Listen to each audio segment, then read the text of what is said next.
un rapide coursier. Des faucons à ton poing. Et le vent dans tes cheveux. Faux! Conan, qu'y a-t-il de mieux dans la vie? Écraser ses ennemis, les voir mourir devant soi et entendre les lamentations de leurs femmes.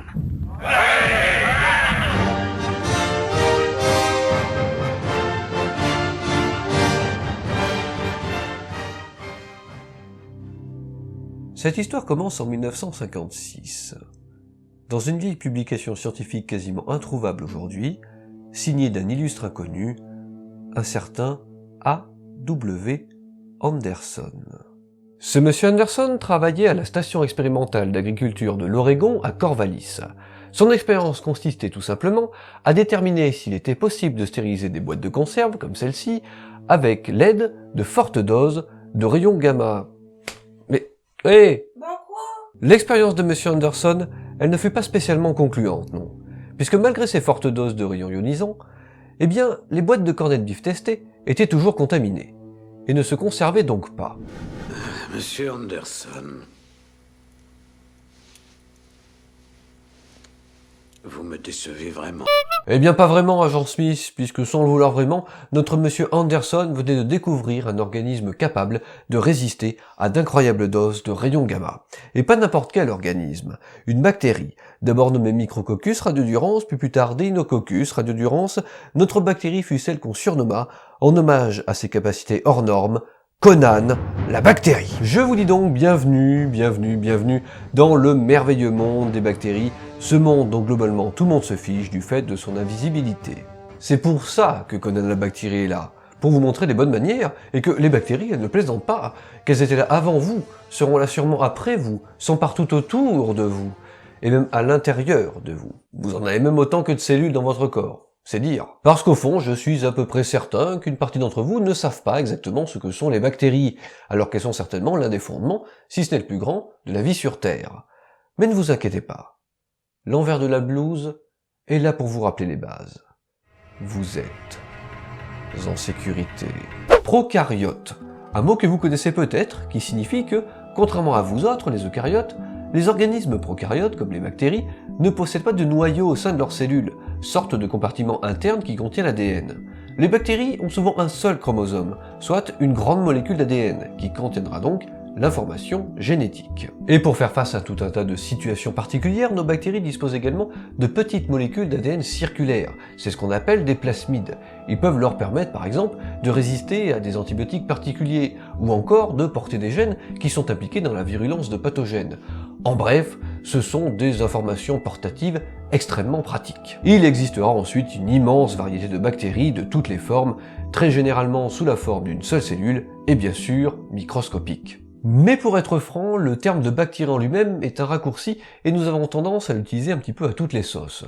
Le monde des prokaryotes est en vérité fort complexe, et pour ainsi dire scindé en deux grandes catégories. Une petite parenthèse qui à mon avis est essentielle et nous servira un jour ou l'autre. Si je regarde même rapidement mon arbre du vivant, qui me montre donc les liens de parenté entre tous les organismes que nous connaissons, eh bien je vais remarquer tout simplement trois grandes branches dans cette version-là, trois grands groupes, à savoir les eucaryotes, les bactéries et les archées. Et c'est là que ça commence à devenir intéressant, puisque les archées sont également des prokaryotes, au même titre que les bactéries. Sauf que si de l'extérieur les archées ressemblent pas mal à des bactéries, les mécanismes internes par contre, c'est une autre histoire. En définitive, les archées sont en fait tout aussi différents des eucaryotes que des bactéries. Si vous suivez les vidéos avec assiduité, eh bien vous aurez peut-être compris que justement ce terme de prokaryote, il pose un petit peu problème. Puisque finalement on peut pas mettre tous les prokaryotes dans le même panier. Parce qu'il y a des choses très différentes qui se trouvent à l'intérieur. Prokaryote est donc surtout une dénomination pour nous simplifier la vie. Nous faisons pareil finalement avec le terme bactérie. Dès qu'on voit un petit micro-organisme, on appelle ça une bactérie. Sauf qu'en général, trivialement, ça regroupe plein de choses très différentes. Ces petits points de vocabulaire, ils ont l'air tout bêtes, voire pas forcément nécessaires, sauf que pour comprendre ces notions de groupe, comme l'image qu'il y a derrière moi, il faut comprendre qu'on utilise des termes qui nous cachent une part de complexité. Si je vous parle rapidement des archées, c'est qu'à une certaine époque, quand les scientifiques commençaient à partir à la chasse aux organismes exceptionnels qui vivent dans des conditions extrêmes, eh bien on pensait que les archées avaient pour ainsi dire le monopole des records en tout genre. Ce qui fut une erreur donc, puisqu'au beau milieu de cette famille infinie que sont les prokaryotes, nous avons entre autres Conan Conan la bactérie, preuve que les records ne sont pas réservés qu'aux seuls archées. Conan est donc un organisme qualifié d'extrémophile, un organisme donc qui est capable de vivre là où l'humain, lui, il est à la ramasse complet, quoi, voilà, bon. Les organismes extrémophiles découverts aujourd'hui sont légion, puisque des tréfonds des eaux irradiées du Japon jusqu'aux frimas de l'Antarctique, en passant par les brûlants fumeurs noirs du fond des océans, les bactéries et les archées ont colonisé le monde connu et repoussé les limites de la survie. Conan la bactérie a cette incroyable capacité de résister à de grandes doses de radiation, soit des doses de près de 6000 Gray. Le Gray est, si je résume, une unité qui mesure la dose d'énergie absorbée par de la matière, ici la bactérie, par un rayonnement ionisant, en somme, des radiations. Pour vous donner un ordre d'idée, quand même, les scientifiques utilisent très fréquemment en laboratoire une bactérie qu'on nomme Escherichia coli, E. coli pour les intimes. Comme elle se reproduit très vite, elle est utilisée très fréquemment, c'est en quelque sorte notre référence. Et bien notre modèle ne résiste qu'à quelques centaines de Gray tout au plus. Et vous, petits mammifères fragiles, déjà à 1 Gray, vous commencez à ressentir quelques symptômes dues aux radiations. C'est ce qu'on appelle le mal des rayons. Autant dire qu'à 10 Gray, vous êtes tous, sauf en grande forme. Et pourtant, Conan la bactérie n'a aucune protection particulière. À vrai dire, elle reçoit autant de dégâts du fait des rayons ionisants que notre organisme modèle Escherichia coli. Vous n'imaginez pas le nombre de mécanismes qui permettent à des organismes comme Conan la bactérie de survivre. Alors oui, bien sûr, je pourrais m'amuser à vous en faire la liste, ce serait long, fastidieux et plutôt chiant, mais je préfère que vous me fassiez confiance et que vous vous disiez en votre fort intérieur « Oh là là, quand même !» Oui, faites-moi confiance, ces organismes bactérico-marqués, bien que de l'ordre du micromètre en taille, sont complexes. Très complexes. Les UV, la dessiccation et les rayons gamma posent le problème de provoquer des cassures de l'ADN. Si au cinéma cela crée un mutant, dans la réalité c'est tout bonnement mortel, puisque cela coupera la fabrication des protéines indispensables à notre survie. Grâce à de nombreux mécanismes et astuces, Conan la bactérie reconstitue son génome en seulement quelques heures, ce qui est incroyable. Les scientifiques continuent encore aujourd'hui de découvrir ce qu'elle met en jeu pour arriver à ses fins. Il reste un vaste champ de découverte, puisque lors d'irradiation, ces organismes produisent finalement énormément de protéines différentes, sans qu'on sache forcément à quoi elles servent. Puis il faut bien qu'ils s'occupent, les chercheurs. Dans ce qui est davantage connu, par exemple, bien que les prokaryotes n'aient pas de noyau, ceux-ci disposent d'un nucléoïde, une zone où se trouve le matériel génétique. Oui, je sais, tout à l'heure j'ai dit que les prokaryotes, comme les bactéries, ils n'avaient pas de noyau, mais là c'est un nucléoïde, ça n'a rien à voir. Calmez-vous. Ce nucléoïde est très compact dans le cas de Conan la bactérie, ce qui permettrait d'éviter que les petits bouts d'ADN tout cassés ne se baladent partout, ce qui faciliterait les réparations. C'est tout con, mais il fallait y penser, j'ai envie de dire.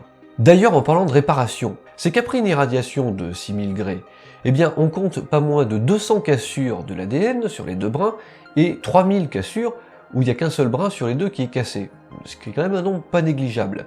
Il faut se rendre compte qu'après ça, 100% de la population survit. La bactérie va alors tournicoter l'ADN dans tous les sens, le reconstituer, le patcher, céder de nombreuses protéines et du matériel génétique encore intact en guise de référence.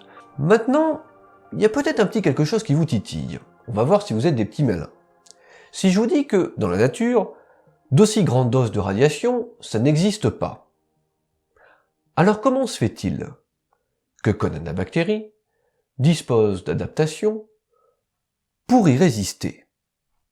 Alors déjà bien joué, si vous m'avez devancé, bravo, je vous ai un petit peu aidé, mais c'est pas grave, bien joué. Et ensuite, ces adaptations aux irradiations seraient en réalité des adaptations à la dessiccation, puisque Conan la bactérie résiste également très bien, puisqu'elle peut rester 2 ans à l'état tout sec. Je sais tout sec ça se dit pas, mais on se comprend. En effet, le fait d'être tout sec, puis de revenir à la normale, et d'enchaîner des cycles et des cycles tout sec pas sec, ça casse l'ADN tout pareil qu'une irradiation.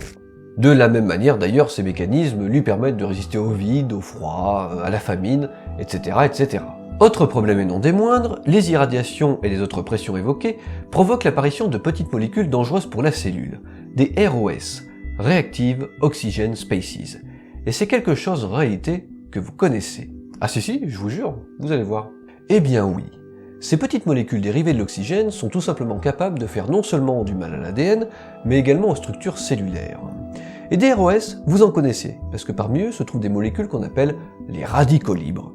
Vous savez, c'est pour ça que vous consommez, pour certaines et certains d'entre vous, une quantité non négligeable d'antioxydants. Parce que les ROS, ils ont donné lieu à une théorie qui nous indique et bien que ces molécules sont responsables du déclin des fonctions des organismes lorsqu'ils vieillissent. Donc, cette histoire de ROS, c'est loin d'être n'importe quoi. Du coup, Conan la bactérie a bien compris qu'il fallait leur niquer la gueule à ces molécules. Si l'une de ses forces est donc de savoir s'en prémunir, Conan sait également transmettre sa force, n'est-ce pas noble? Et ceci, même à ses congénères faiblards en temps ordinaire face à ses ROS. Car Conan n'a pas la force d'un seul homme, mais celle de plusieurs. Dans une série d'expérimentations, des scientifiques ont utilisé du filtrat de Deinococcus radiodurans, une sorte de jus de Conan la bactérie. Il ne contenait pas les gros éléments, comme les protéines. Et ils ont utilisé ce filtrat pour cultiver des bactéries, comme Escherichia coli, mais également des cellules humaines. Et ils ont découvert que la résistance de ces cellules faiblardes augmentait significativement face à ces ROS destructeurs.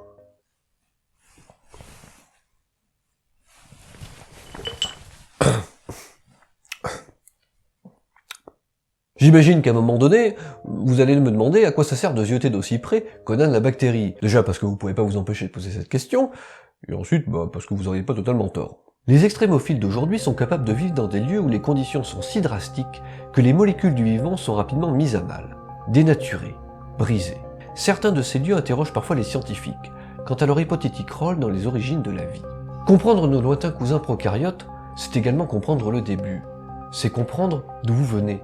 C'est comprendre, malgré le fait que cela nous intéresse pas toujours, puisqu'ils sont invisibles, et bien que c'est grâce à eux que nous vivons aujourd'hui, c'est grâce à eux que nous sommes là. Car s'ils sont parfois nos pires ennemis, ils sont également nos meilleurs alliés.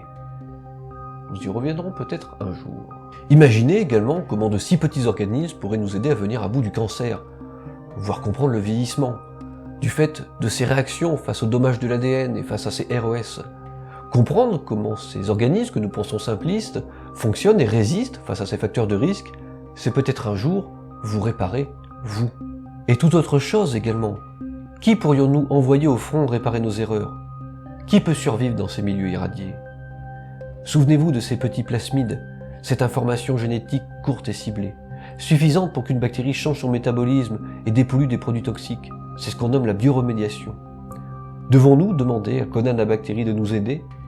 Ou devons-nous léguer de nouvelles fois le rôle de liquidateur à d'autres personnes qui n'en ont pas la force, ni l'envie? J'espère que vous aurez touché du bout des doigts l'incroyable complexité que renferment les prokaryotes, que vous aurez saisi les capacités hors normes de certains d'entre eux et les limites qu'ils repoussent depuis l'aube des temps. J'en pleurerai presque, hein. Bah, pourquoi tu pleures? Elle est Conan, la bactérie. Elle ne pleurera pas. Alors je pleure pour elle. Voilà, cette vidéo est terminée, j'espère qu'elle vous a plu, et je sais qu'une partie d'entre vous a déjà décidé de quitter la vidéo parce qu'elle est finie, mais j'ai quand même un petit message qui est important à faire passer. Mais je sais, on va parler un peu d'argent. Voilà.